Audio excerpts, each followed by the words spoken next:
Hey everyone. If you remember from the last video, we were talking about light, and we learned that light does not have mass. No mass. But what about if we wanted to talk about objects with mass? Well, I have two equations today to learn a little bit or discuss a little bit about how we deal with objects with mass and how we understand their behavior really at that subatomic level. So the first one is the de Broglie relation.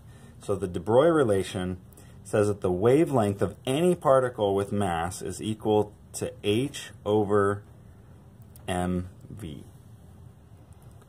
So let's break down the variables in this equation. So h is still Planck's constant, just like we saw in the light videos, which is 6.626 times 10 to the negative 34 power joules times seconds. But we need to unpack this unit a little bit more in order to use it in this equation. So instead of just saying joules per second, we want to break down joules into its constituent units. So that's going to be a kilogram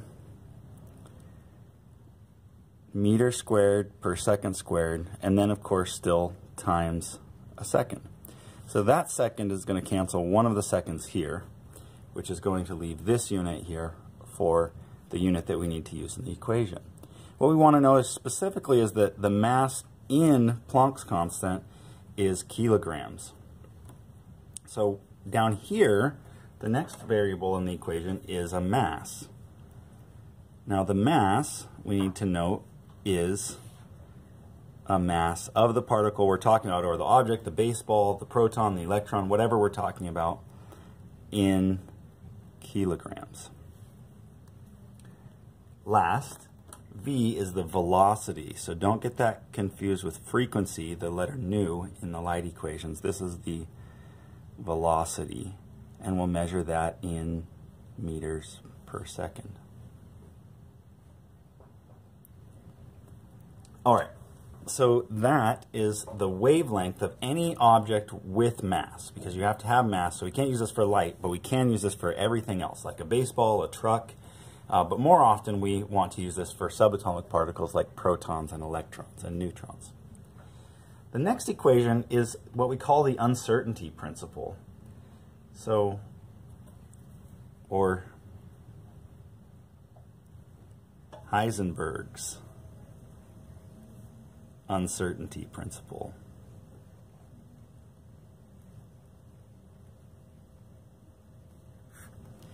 So the idea here is that we found out as we started to study those subatomic particles like electrons in particular, that there was a lot of stuff that we just could never really nail down. We couldn't actually track the motion of an electron. You couldn't say, well, if the nucleus of an atom is here, then an electron will literally travel in this exact kind of an orbit. And so if we knew where it was right here, we'd know that in a certain amount of time it would be over here, and then a certain amount of time later it might be here, and then a certain amount of time later it might be here, etc., etc., etc. You could not track an electron's movement like that.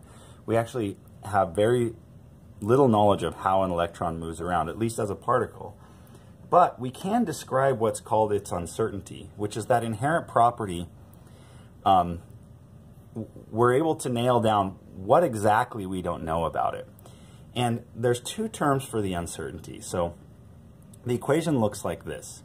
If you multiply the uncertainty in position by the uncertainty in velocity, it has to be equal to or greater than h, still Planck's constant, over 4 times pi times 1 over the mass. So what we're saying is that we either, if we can locate exactly where the electron is, its position, or how fast it's going or where it's traveling, then if you can locate exactly one, then you don't know the other. Or if you can locate exactly this one, then you wouldn't know the other. So there has to be an inherent total uncertainty in either the position or the velocity of an electron. either where it's at or where it's going to be. If you can locate where it's at, you don't know where it's going. If you know how it's traveling, you don't know where it's at. So we're able to sort of nail down exactly how much information we can know about the movement of an electron and where our limit is, so what threshold we can't go below. So I'll label these variables really quick before we dive into an example. This, like we said, is the uncertainty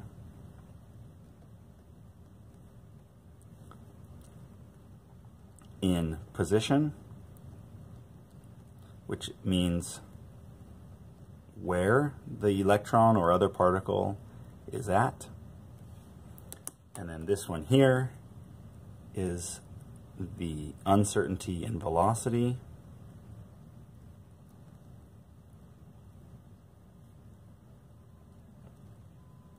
which boils down to where and how fast is it traveling. And then these other variables are still the same. You have Planck's constant up here,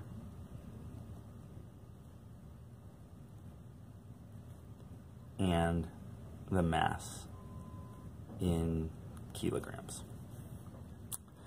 All right, so I will do an example of the uncertainty principle, but I'll remind you now and then we actually don't care about calculations of this so much as we do care about just the basic understanding that you can't know exactly how an electron, where an electron's at and how it's traveling at the same time. We can't track the motion of an electron. If we can locate at one point in time, that means we don't understand how and where it's traveling. If we know how and where it's traveling around a nucleus, we don't know where it's at any exact point in time. So that's the main point to understand here. All right, so let's dive right in to our first example, which would be using the de Broglie relation, or will be using the de Broglie relation. All right, so we have a proton now in a linear accelerator that has a de Broglie wavelength. So we're talking about this wavelength, the wavelength for a particle with mass of 122 picometers. What is the speed of the proton? Another word for speed in our equation is velocity. So let's just dive right in. Our equation is lambda equals h over mass times the velocity. We're solving for velocity, so we're going to rearrange the equation. Velocity is equal to h over m times lambda. So let's go ahead, and we should be able to more or less just plug in our variables, but you'll notice one is missing. We always know h because it's a constant, and the wavelength was given to us, but the mass is missing. So how would we know the mass of a proton? Well, we can look that up in your book or on something like the yellow sheet. So here you can see the mass of a proton is stated for us.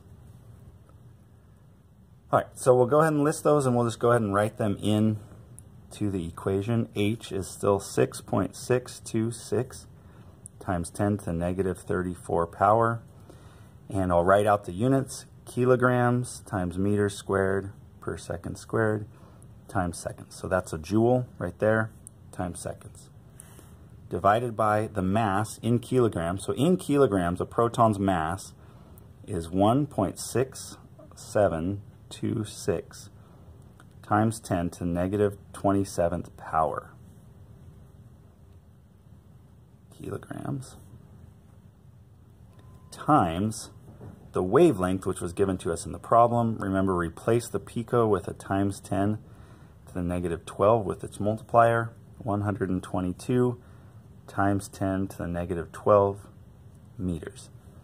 That allows our meters to cancel, one of our meters to cancel, our kilograms to cancel, one of our seconds to cancel, and we'll be able to calculate the uncertainty in velocity in units of meters per second.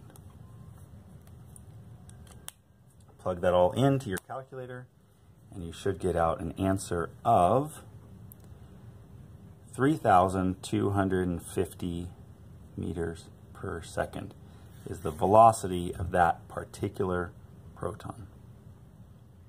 And that's how you use the de Broglie relation.